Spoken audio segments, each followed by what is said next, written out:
বিলুপ্ত ঠিকাভিত্তিক শিক্ষক বৰ্তমানৰ পৰা থাকিব অকল শিক্ষক চৰ অঞ্চলত কৰ্মৰত শিক্ষকক 3 বছৰৰ ভিতৰত আন স্থানলৈ বদলি 1 লাখ নিযুক্তিৰ লক্ষ্য অতিক্ৰম কৰাৰ দাবী মুখ্যমন্ত্ৰীৰ নতুন বটলত পুৰণি মদ ভৰুৱাৰ দৰে 1 লাখ নিযুক্তিৰ লক্ষ্য অতিক্ৰম কৰিলে ৰাজ্যৰ বিজেপি মিত্ৰজোঁট চৰকাৰে 2021 চনৰ বিধানসভা নিৰ্বাচনৰ পূৰ্বে ডক্টৰ হিমন্ত বিশ্ব শৰ্মাই 1 লাখ নিযুক্তি এবছৰৰ ভিতৰত দিব বুলি ঘোষণা কৰিছিল কিন্তু সেই প্ৰতিশ্ৰুতি চৰকাৰৰ 3 বছৰ হোৱাৰ পাছতো পূৰণ কৰিব নোৱাৰিলে মুখ্যমন্ত্ৰীয়ে তাৰ পাছত সোমবাৰে খানাপাৰাৰ পশু চিকিৎসা বিজ্ঞান মহাবিদ্যালয় খেলপথাৰত 23956 গৰাকী ঠিকাভিত্তিক টেট শিক্ষকক চাকৰি নিয়মীয়াকৰণৰ নিযুক্তি পত্ৰ প্ৰদান কৰি এই লক্ষ্য অতিক্ৰম কৰাৰ দাবী মুখ্যমন্ত্ৰী ডক্টৰ হিমন্ত বিশ্ব শৰ্মাৰ লগতে মুখ্যমন্ত্ৰীয়ে ক'লে অহা বছৰ 50,000 নিযুক্তি দিব চৰকাৰে নিৰ্বাচনৰ সময়ত মই সিদ্ধান্ত গ্ৰহণ কৰিছিলো আৰু ৰাইজৰ আগত কৈছিলো যে আমাৰ চৰকাৰ যেতিয়া শাসনলৈ আহিব আমি 1 লাখ যুৱক যুৱতীক নিযুক্তি প্ৰদান কৰিম আজি আমাৰ এই নিযুক্তিৰ প্ৰক্ৰিয়াত এই উপস্থিত শিক্ষকসকলক যদি আমি বাদ দিওঁ তথাপিতো আমি 1,389টা সংখ্যাত আমি অৱতীৰ্ণ হলো অৰ্থাৎ আমাৰ ৰাজ্য চৰকাৰে গৌৰৱেৰে সৈতে আজিৰ দিনটোত আমি 1 লাখ নিযুক্তিৰ যিটো আমাৰ লক্ষ্য আছিল তাক আমি পাৰ কৰিলো আৰু যদি আজি স্থায়ীভাৱে নিযুক্তি পোৱা 23,955 জন শিক্ষকক আমি যদি হিচাপত লওঁ তেতিয়ালে 2021 চনৰ পৰা ৰাজ্য চৰকাৰৰ আমাৰ কৰ্মচাৰীৰ সংখ্যাত 1,24,345 জন চৰকাৰী কৰ্মচাৰী লিপিবদ্ধ হ'ল যোৱা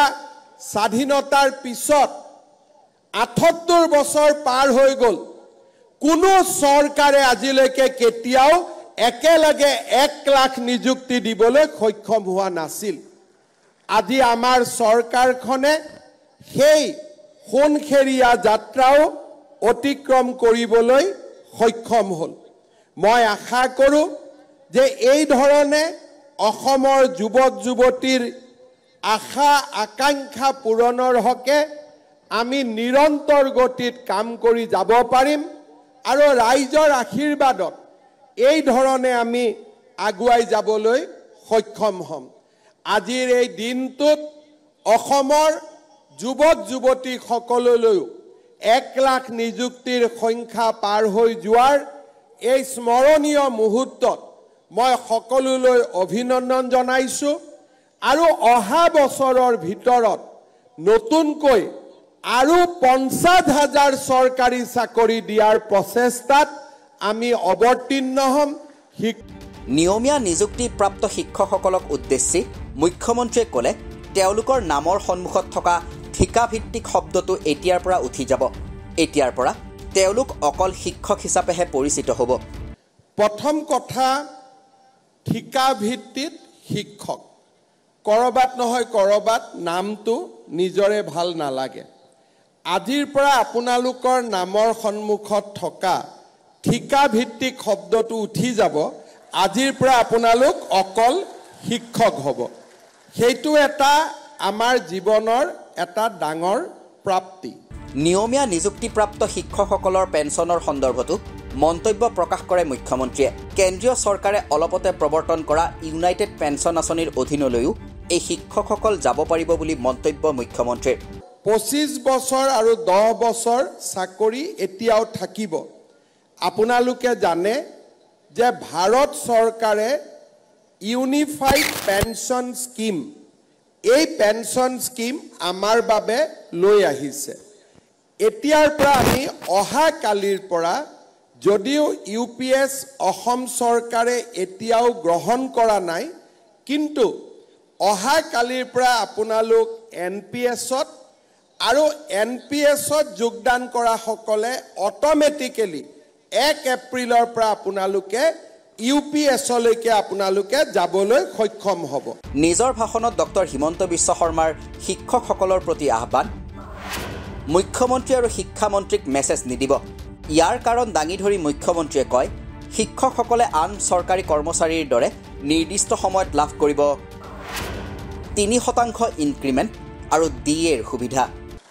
3% ইনক্ৰিমেণ্টৰ কাৰণে এতিয়াৰ পৰা আপোনালোকে শিক্ষামন্ত্ৰীক মেছেজ দিব নালাগে, মোকো মেছেজ দিব নালাগে। নিজে নিজে বছৰত যেতিয়াই বছৰ হ'ব 3% ইনক্ৰিমেণ্ট আপোনালোকৰ লগত নিজে নিজে যোগদান হৈ যাব। DAৰ কাৰণে আপোনালোকে মেছেজ দিব নালাগে। আন 10জন চৰকাৰী কৰ্মচাৰীয়ে যেনেকৈ DA পাব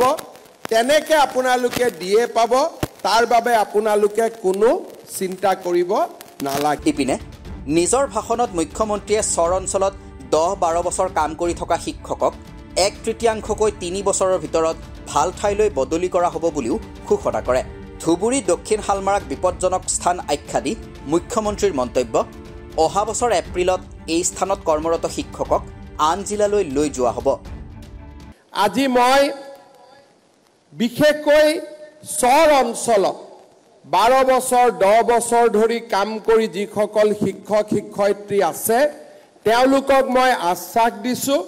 যে 1/3 কৰি 3 বছৰৰ ভিতৰত মই তেওঁলোকক ভাল জাগালৈকে লৈ আহিম। সেই প্ৰতিশ্ৰুতিও মই আজি আপোনালোকক দিছোঁ। অহা বছৰ এপ্ৰিল মে'ত আমি ধুবুৰী সাউথ শালমাৰাত কাম কৰা 1/3 শিক্ষকক আমি আন জিলালৈ লৈ আহিম।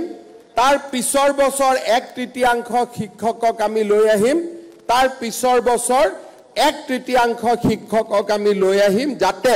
ধুবুৰী সাউথ শালমাৰাৰ দৰে বিপদজনক স্থানত কাম কৰি থকা শিক্ষকসকলেও এটা জীৱনত ল'ৰা ছোৱালীক পঢ়ুৱাই ডাঙৰ কৰাৰ বাবে তেওঁলোকেও যাতে এটা সুবিধা পাব পাৰে। কিমান আছে ধুবুৰী আৰু সাউথ শালমাৰাত কাম কৰি থকা শিক্ষক? হাত ডাঙৰকচোন। ঠিক আছে, যিমানখিনি আছে